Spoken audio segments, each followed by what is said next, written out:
নমস্কার, শুভ সকাল। সাধনার রান্নাঘরে সবাইকে ওয়েলকাম।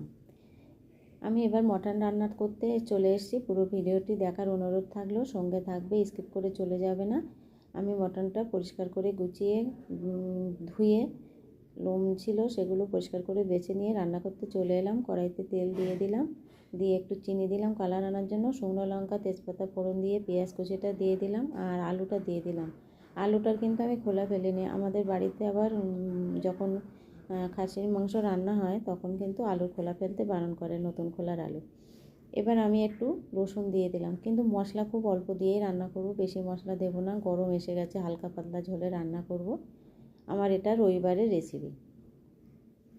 এবার আমি মশলাটা দিয়ে দিয়েছিলাম, এটা স্কিপ হয়ে গেছে। মশলার মধ্যে ছিল আদা, জিরে, ধনে, কিছু শুকনো লঙ্কা, কিছু কাঁচা লঙ্কা আর দুটো কাজু ছিল। এবার আমি মশলাটা দিয়ে পরিমাণ মতো লবণ হলুদ তুলে দিয়েছিলাম, টমেটো কুচিটাও দিয়ে দিয়েছি, দিয়ে বেশ ভালো করে এবার আমি কষিয়ে নেব। মশলাটার মধ্যে কষানোর সময় অল্প একটু জল দিয়ে দিলাম। আজকে আমি মশলাটা কিন্তু শিলপাতায় বাটিনি, মিক্সিতে বেটে নিয়েছি। মশলাটা বেশ সুন্দর কষানো হয়ে উঠছে, তেলটা ছেড়ে দিয়েছে। এবার আমি মটনটা তুলে দিলাম, দিয়ে বেশ ভালো করে কষিয়ে নেব। আর অন্য কোনো মশলা এখন দেওয়ার নাই। অল্প একটু সময় ঢাকা দিয়ে রেখে দিলাম। কিছু সময় ঢাকা দিয়ে রাখার পরে বেশ কিছুটা জল বেরিয়ে এসছে। আমি এটা বেশ ভালো করে কষিয়ে নেব। কষিয়ে নেওয়ার পরে আমি যখন জল দিয়ে ঢাকা দিয়ে রান্না করব, আলুটা কিন্তু তুলে নেব, নাহলে আলুটা একদম গলে গিয়ে ঝোলটা একদম ঘন হয়ে যাবে। এবার আমার কষানোটা রেডি হয়ে গেছে।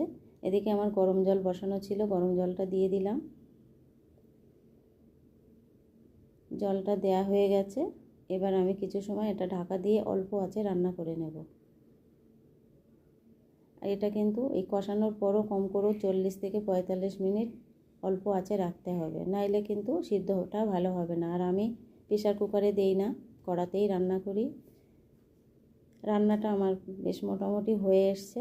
এবার আমি 40 মিনিট পরে ফিরে এসেছি, তেলটা কিন্তু উঠে গেছে। রান্নাটা আমার রেডি হয়ে গেছে। এবার আমি অল্প একটু মরিচের গুঁড়ো দেব, একটু ঘি গরম মশলা দিয়েই নামিয়ে নেব।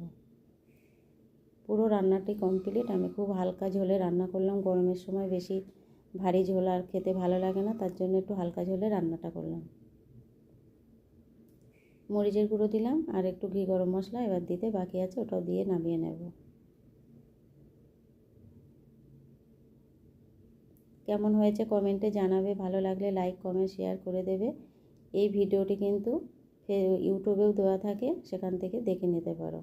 একদম হালকা পাতলা ঝোলে রান্না করলাম, এবার নামিয়ে নেব।